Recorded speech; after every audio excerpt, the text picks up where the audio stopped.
Okay, so I know what you're thinking. Not your conventional criminals, right? The number of stray and abused animals in the city of Savannah is astounding. We've all experienced them, rather tearing through your garbage, or on your property, or even dead on the side of the road. Stray and abused animals is a problem. Join me as I endeavor into the real issues concerning our pets, what we can do to play a part, and how we can bring a resolution.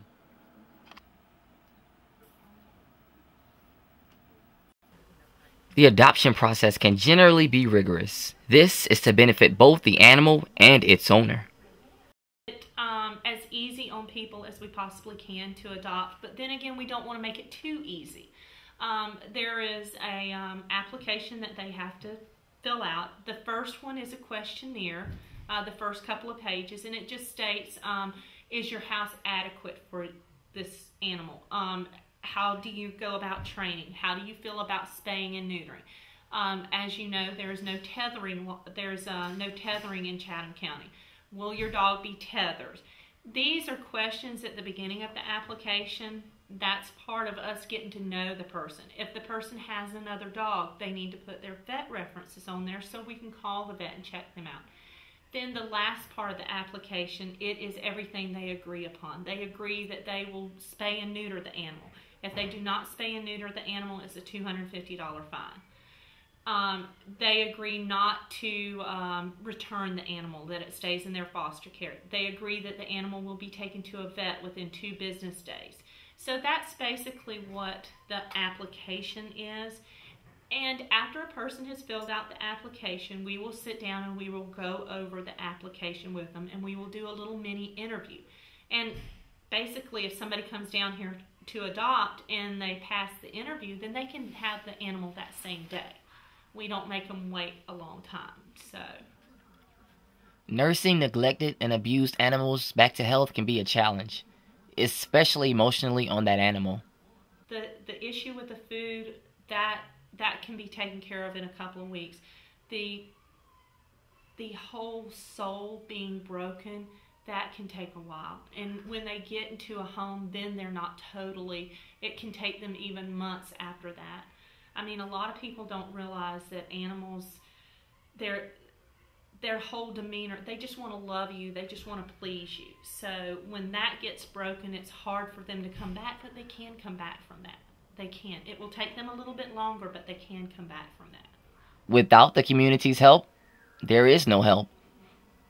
It is most vital, because when we don't have people that come out and are willing to interact with the dogs, help up front, interact with the cats, then it makes our job difficult, because if that dog doesn't get walked or if that cat doesn't get played with, then how will we know to tell the public, oh yes, this dog's good on a leash, this dog's good this way?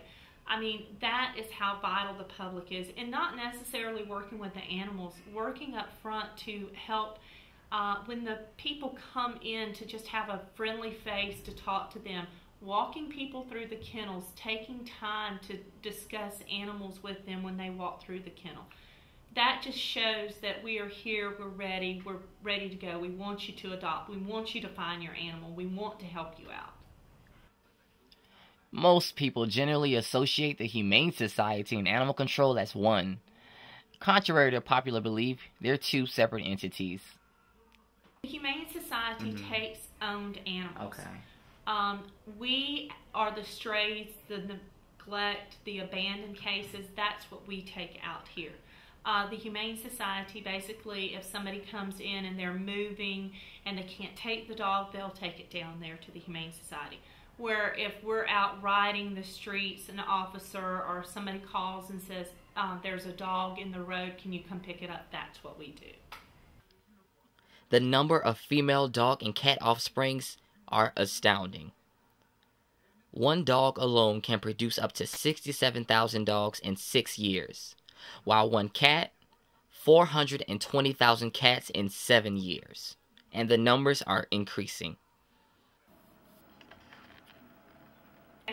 As far as fostering is concerned, when people are willing to give an animal a home down here for a temporary basis, it will open up a cage for another animal. Let's say that, for instance, you came out and you don't want to permanently take a dog or cat, but you would like to help out.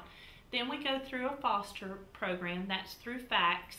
And then we'll get the dog. You can take the dog home with you. You take on the same responsibilities. You have to take it to the vet, have it spayed and everything. But then it gives it a chance to socialize. Law enforcement is key in maintaining the safety of both animals and humans. Officer Myers follows through on that mission. Well, as an animal control officer, we are the sort of enforcement arm on the streets. We work in conjunction with the staff here at the shelter. So we're on the streets from 7 in the morning to 7:30 at night. We're also available for emergency call-outs after hours. So in essence, you can say we're 24-hour presence. We're out there being reactive to situations that we receive complaints on or we might observe. We're also being proactive and trying to educate people to prevent situations from occurring. Cases like the one Officer Meyer describes happen more frequently than usual. According to PetAbuse.com, animal strays and animal abuse numbers are climbing every day. Well, there's always the obvious ones. If you're on the property, you can look and see, is there access to food? Is there access to water? Is there access to shelter? You can kind of see the general condition of the habitat that the animal is in. If they're in the backyard, is there debris strewn about? Are they picking up the dog's waste? Those are sort of the obvious signifiers. If you get a chance to see the animal itself, is the animal underweight? Is the animal suffering from some medical condition? A broken leg that hasn't been taken care of? Open wounds that haven't been taken care of? So there are some obvious signifiers that we can look for. Educating the public is vital. Animal control considers reaching out to the community and schools will make the difference. It was a tethering complaint that we received of an animal tethered. Tethering or chaining an animal in the state of Georgia is illegal. Not only can a dog become seriously injured, but this process can cause anxiety as well. In the backyard of this property, which is against the law in Chatham County. That's both a county and city ordinance. The animal was tied up in the backyard. It was a dog. The cable had become wrapped around the debris. This is what I'm talking about in the backyard. There was lots of scrap lumber. The cable had become wrapped around. This dog no longer had access to food, water, or shelter. It was actually when we were still in a relative heat spell, so this dog was basically left defenseless. And I had to remove the animal, and the suspect or subject wasn't on scene at the time. So I removed the animal, and then he had to come forth later and did have to appear in court, and he was cited and he was fined. Well, we see strays, I would say, every day. Strays and cats every day. You know, abuse runs a spectrum. Abuse runs a spectrum of what I call benign neglect. People who are just sort of ignorant about caring for an animal, so they don't provide the care. Sometimes it's an economic neglect. They don't have the money to pay for vet care or get proper food or what have you.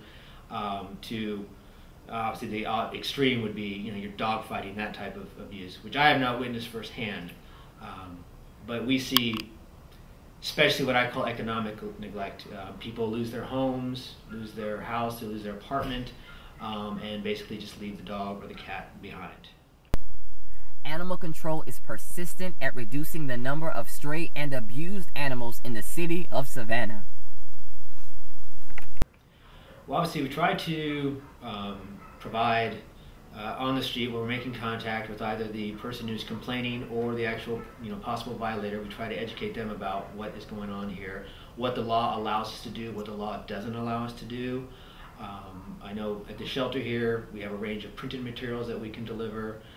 Sometimes we try to do outreach through the schools, through neighborhood watch programs, what have you. But it's a combination. If we're out on the street and someone's asking us, well, what are you doing or why are you doing that? That's a very individual type of outreach, and then we try to also do it in a more community or group-based dynamic. Well, the number one, and it's a mantra that you hear repeated, obviously, is spay and neuter. Spay and neuter.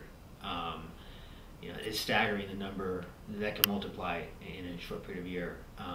And without that, it really becomes sort of a lost cause when especially like the neighborhood cat or what have you that comes around and you feed it and you encourage it, but it's not spayed or neutered.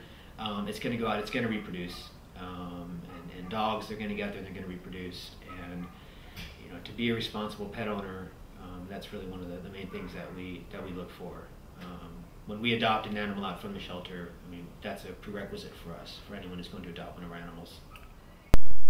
Animal control continues to strive towards their mission, to reduce the causes and the sufferings of animals in Savannah. They continue to strive forward to perfection in making sure that animals and pet owners have a great bond and that they are keeping everyone safe. If you're interested in making a donation, adoption, or helping out animal control, they're located on Sally Moo Drive behind the Humane Society.